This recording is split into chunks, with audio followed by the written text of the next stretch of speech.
सबसे पहली बात, हमारी कमजोरी क्या है? हम परेशान हो जाते हैं। संसार में देखो तो परेशान, परमार्थ की तरफ देखो तो हम परेशान हो। ये हमारा आदत स्वभाव बन गया परेशान होना। थोड़ा सा धैर्यवान बनो, गंभीर बनो।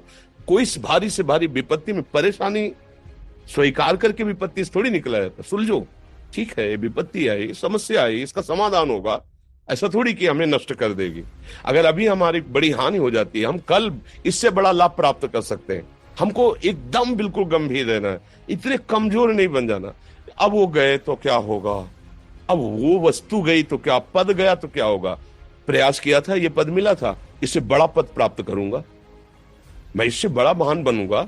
ठीक है, एक बार गिर गया, गलती हो गई, दंड भोगूंगा, फिर इससे ज्यादा संयम में रहूंगा। बिल्कुल मतलब एकदम फ्रेश दिमाग रखना चाहिए। पर अपने लोग क्या है, जरा सी बात में एकदम पचड़ा कर लेते हैं, एकदम कमजोर हो जाते हैं। ये बिल्कुल ठीक नहीं है। हम जीवन भर की यात्रा की बात कह रहे हैं, भारी से भारी कष्ट में भी मुस्कुराना, तो हमें बल मिला है, हमें भगवान की कृपा का दर्शन हुआ है, हमें उनका दुलार दिखाई दिया है। अगर ऐसे तो भाग जाते, फिर परमार्थ में थोड़ी चलना होता है। आज जो आप सुन करके लाभ लेने की चेष्टा कर रहे हो ना, ये केवल प्रवचन नहीं है, ये जीवन है। अगर ये जिए ना होते ना, तो ये इसका प्रभाव नहीं पड़ता, फिर वाणी का प्रभाव नहीं पड़ता। हम इसीलिए कहते हैं, जैसे आप लोग एकदम परेशान हो जाते हैं, तो बोलो क्या हमसे ज्यादा परेशानी होगी?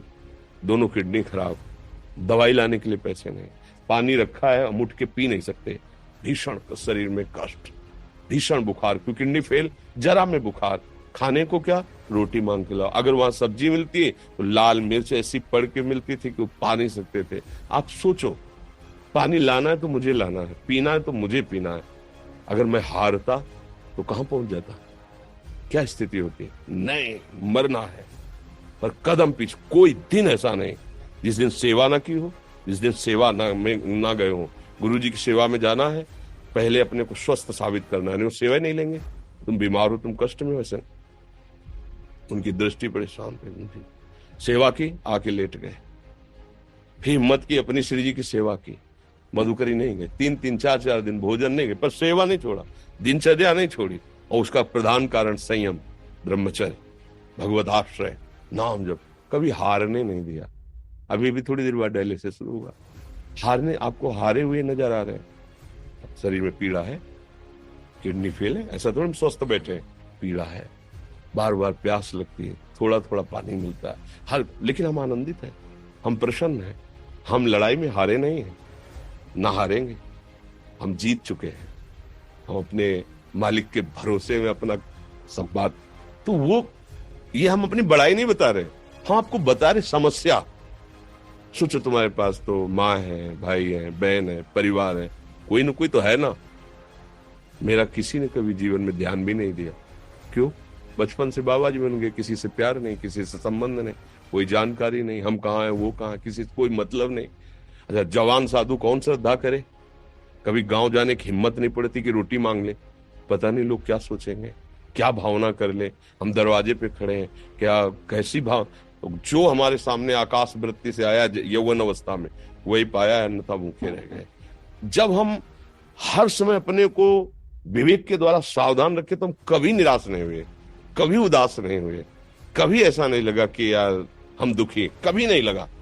उसी का फल है कि उस सुख का संकेत मिल गया जहां दुख की निशानी भी नहीं है। वही उसी के बच्चे हो, हम सब उसी धातु से बने हुए हैं। हम इतना क्यों परेशान हो जाते हैं? हम ये देखते हैं, अपने लोग थोड़ी बात बिगड़ गई परेशान, नहीं बिगड़ी तो बिगड़ जाने की संभावना में परेशान है। आज सुख है, लेकिन कल सुख छिन जाएगा, तो हम आज के सुख में सुखी ना होकर कल के दुख की आने की संभावना में हम भयभीत तो मतलब क्या हमारी सोच रह गई? हमको इतना बलवान बनना है कि सुख और दुख दोनों हमको छू न सके। भारी से भारी सुख की व्यवस्था है तो अहंकार नहीं, हर्षित होकर किसी का अपमान न करे कि हम धनी, हम पदाधिकारी, अमुक। भारी से भारी दुख आया तो हमें किसी के सहयोग की जरूरत नहीं। हम फिर अपने कदम बढ़ाएंगे, हम फिर जुड़ी हुई अपनी भावनाओं को सजाएंगे। मस्त जीवन एकदम। तुम अविनाशी के बच्चे हो। शेर का बच्चा भेड़ों के बीच में फंसकर म्यों म्यों बोल रहा है, बस अगर दहाड़ना सीख जाए तो कोई भी उसे परास्त नहीं कर सकता। ऐसे भगवद अंश, तू प्रपंच में फंसकर अपने को इतना दीन क्यों देख रहा है? तू ऐसा है कि भगवान के दिव्यास्त्र में भी ताकत नहीं तेरे को मार सके। तू अविनाशी का अविनाशी बच्चा है। विनाशी भोगों को, विनाशी शरीर को मैं मान के इतना भयभीत, इतना दुख ठीक नहीं। ये सबके लिए, केवल एक के लिए नहीं। आप समझो, आप लोग सोचते हैं हम गृहस्थ होकर भला ऐसी स्थिति कैसे।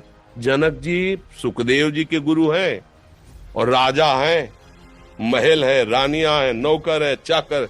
क्या सुखदेव जी जिनके शरीर में लंगोटी भी नहीं है, दिगंबर, परमहंस, परमहंस के गुरु है जनक जी जो राजा हैं। समझो, आप ऐसा ना सोचे कि हम नौकरी कर रहे हैं, हम संसार में, हम गृहस्थ हैं, हम आध्यात्मिक की ऊंचाई पर नहीं चढ़ सकते। नहीं, आप एक सरकारी नौकरी या आप किसानी या व्यापार करते हुए आप एक अध्यात्म की ऊंचाई में चढ़ सकते हैं। और अध्यात्म ही है जो तुम्हें इस माया के दुख सुख से ऊपर उठा सकता है। दूसरा, चाहे जितनी संपत्ति आ जाए, आप सुखी नहीं हो सकते।